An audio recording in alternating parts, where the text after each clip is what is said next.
Priedes AG pasaules spēka vīru čempionāts ir pēdējo gadu iespaidīgākās sacensības Baltijā.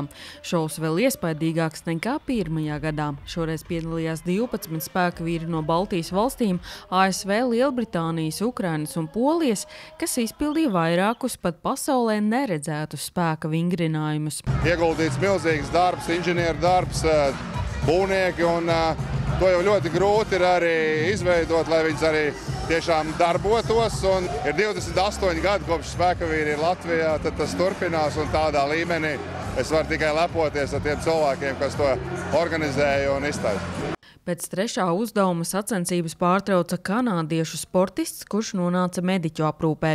Taču tieši pēc pirmajiem 2 posmiem sāk ieskrieties igauņu spēka vīrs. Viņš bija pārliecināts, ka čempionātu uzvarēs, taču pats atzīst, ka sacensības sācis ar kļūdām. Pirmajos uzdevumos, kas fiziski bijuši vieglāki, svarīgs bija tieši ātrums. I wasn't so fast. I'm 41 years old. I'm the oldest in this competition. They are 25 years old guys and they are faster.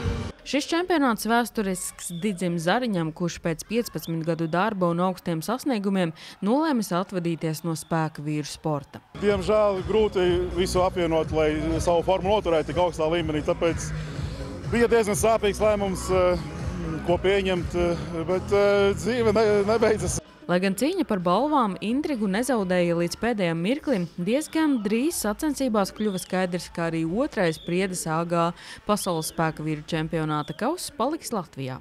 Pirms pēdējā uzdevuma Aivars Šmaukstelis izvēlējās akmeņus necelt, jo punktu uzvarai viņam pietiekami. Pēdējā brīdī viņš pārdomāja, un kas interesanti, vislabākajā pozīcijā akmeņus viņam palīdzēja salikt konkurents no Igaunijas. Pa lielam mēs spēku vīri viens otram palīdzam. Vienmēr.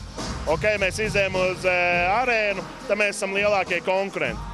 Bet tā, kad ir iedots finiša signāls, tad mēs esam labākie draugi un viens otram palīdzam.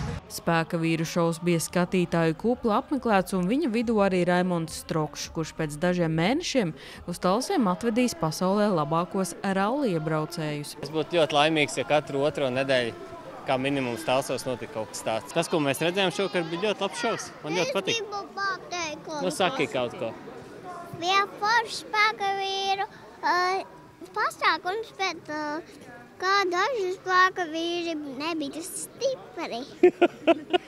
Viņi nevarēja kaut ko pacelt? Akmeņus nevarēja Akmeņus nevarēja visi pacelt, ja? Jā. Uz goda pjedestāla šogad kāpa Latvija, Igaunija un Ukraina. Prieku par šovu un spēka vīru klātbūtni baudīja arī valsts sociālās aprūpes centra Kurzeme filiāles veģiemītnieki, jo visi ienākumi no biļešu tirdzniecības tiks tieši viņiem. Sanita Liepiņa, Terēza Matesone, TV9 Pakalni.